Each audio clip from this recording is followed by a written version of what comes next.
თუ ბატონი შალვა უფლებას მაძლევს ვისაუბრებ, იმიტომ რომ წელიწად ნახევარია მე იშვიათად ვისარგებლე ამ მიკროფონით და მგონი ზოგიერთს გონია რომ ან ენა დამრჩა სახლში.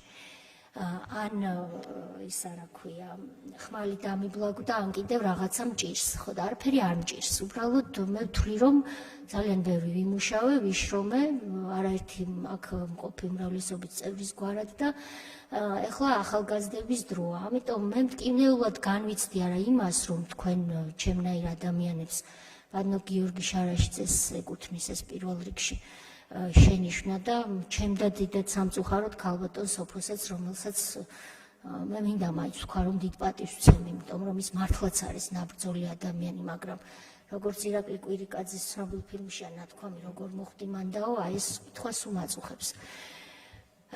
ესე იგი, ბანო გიორგი, თქვენ ხელს აიქნევთ ხოლმე ასე, გამოიქნევთ ჩემკენაც და კიდევ აქ მსხდომი ადამიანებისკენაც და იტყვით მონები, ნაცები, თქვენ მე მართლა თვალში ხوار გეპატარავებით, პირდაპირ მნიშვნელობით არ გეკითხებით.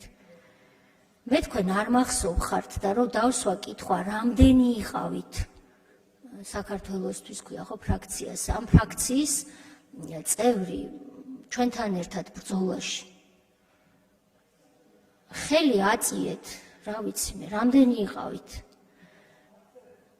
და სად იყავით? მე არ მახსოვხართ და არ მგონია რომ ამნეზია მჭირს.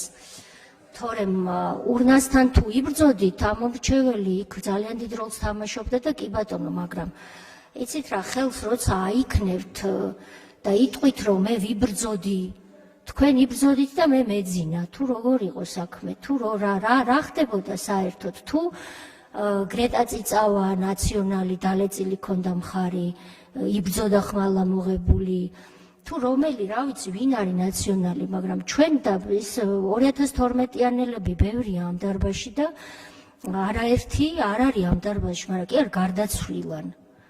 უბრალოდ ჩვენ ძალიან ბევრი სხვა პარტიისგან განსხვავებით და ეს ღუპავს სწორედ იმ ნაციონალურ მოძრაობას. რაღაცა განცდა გვაქვს, რომ გააკეთე, გაიწიე, მოვიდა სხვა, მოვიდა აგერ ლიკა შარტავა, მოვიდა აგერ ფაღავა, მოვიდა გორდულაძე. ახალგაზრდები არიან ესენი, მე ასე მგონია ასაკით, ჩაკვეტაძე, მახაშვილი, ბატონი რურვა ემზირება იქიდან. ჩვენზე ახალგაზრდები, ვინც არიან, რა ვიცი, მე კი არ მიყვარს თავს რომ ვიბერებ ხოლმე, მაგრამ ასე აღმოჩნდა ცხოვრება, დრო მიდის და სხვა უნდა მოვიდეს, მაგრამ ეს იმას არ ნიშნავს, რომ ჩვენ აქ ზოგიერთები ჩუმად რო ვართ, ეხლა უნდა გვიწყათ წიხლები. წიხლებს ნუ გვიწყავთ, თორემ ისე წიხლს გამოვიქნევთ აქედან, რომ ფეხზე ვერ დადგებით ვერც ერთი. იმიტომ რომ ხელი აიწიეთ, აბა გახარია რამდენჯერ ყავთ ცხოვრებაში ნანახი. ხელი აიწიეთ რა რამდენჯერ, 1-2 ან 10 ხო? მე მისი კაბინეტის მინისტრი ვიყავი და არ მომაყოლოთ ეხლა აქ რაღაცეები რა, როგორ მართავდა ის შინაგან საქმეთა სამინისტროს და მე როგორი პრემიერი იყო. სად არის საბანაძე, რა საინტერესოა პოლიციელებზე რო ლაპარაკობთ საერთოდ, შინაგან საქმეთა მინისტრის მოადგილე, ნანახი გყავთ საერთოდ. აბა ერთი კითხეთ, რას აპირებდა, როცა მე იუსტიციის მინისტრი ვიყავი და ციხეები მებარა, რას აპირებდა ზონებში, ეგრეთ წოდებულში, პენიტენციურ სამსახურში, რას აპირებდა? ბატონი გახარიას ხელდასმით. კითხეთ. ჩართვები ხო გაქვთ ბერლინში თავშესაფარში მყოფ ლიდერთან. დანაშაულს აპირებდა, კი სანამ მე არ უთხარი, რომ სანამ თქვენამ დანაშაულს ღია